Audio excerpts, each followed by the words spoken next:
Secara virtual, Presiden Joko Widodo memberikan pidatonya dalam konferensi tingkat tinggi kesehatan global yang dihadiri oleh pemimpin negara G20, negara undangan, serta pimpinan organisasi internasional.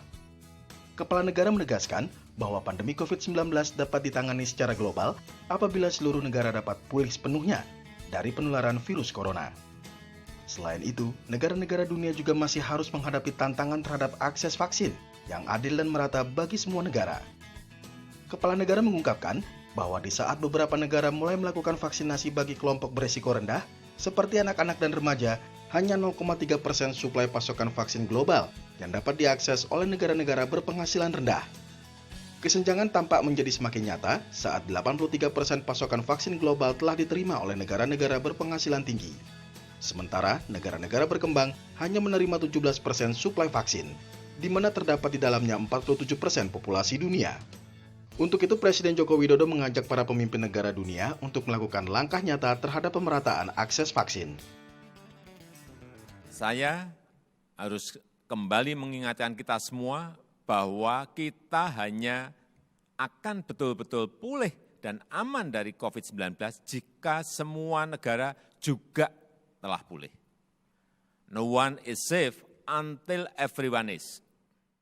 Untuk itu, kita harus melakukan langkah-langkah nyata, yaitu dalam jangka pendek, kita harus mendorong lebih kuat lagi dosis sharing melalui skema COVAX Facility.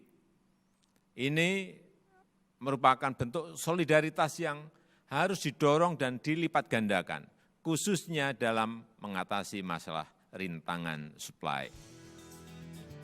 Adapun dalam jangka panjang, masyarakat global harus dapat memproduksi maupun melipat gandakan produksi vaksin dalam hal memenuhi kebutuhan akses vaksin dan membangun ketahanan kesehatan. Hal tersebut tentunya memerlukan kerjasama kolektif terhadap peningkatan kapasitas produksi vaksin melalui alih teknologi serta investasi.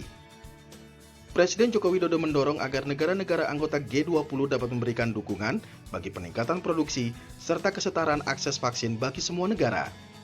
Presiden menyatakan Indonesia mendukung penuh adanya usulan TRIPS Waiver yang mengusulkan komitmen negara-negara untuk sementara waktu melepaskan kewajiban dalam melindungi hak kekayaan intelektual terkait pencegahan dan pengobatan COVID-19, termasuk vaksinasi COVID-19.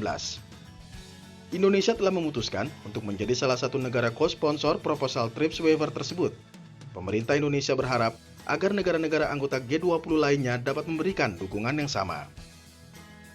Jika isu kapasitas produksi dan distribusi vaksin tidak segera ditangani, saya khawatir akan semakin lama kita dapat menyelesaikan pandemi ini. Dan sebagai produsen vaksin terbesar di Asia Tenggara, Indonesia siap untuk menjadi hub bagi peningkatan produksi vaksin di kawasan. Priscilia Claudia, Tim Liputan, DAI TV.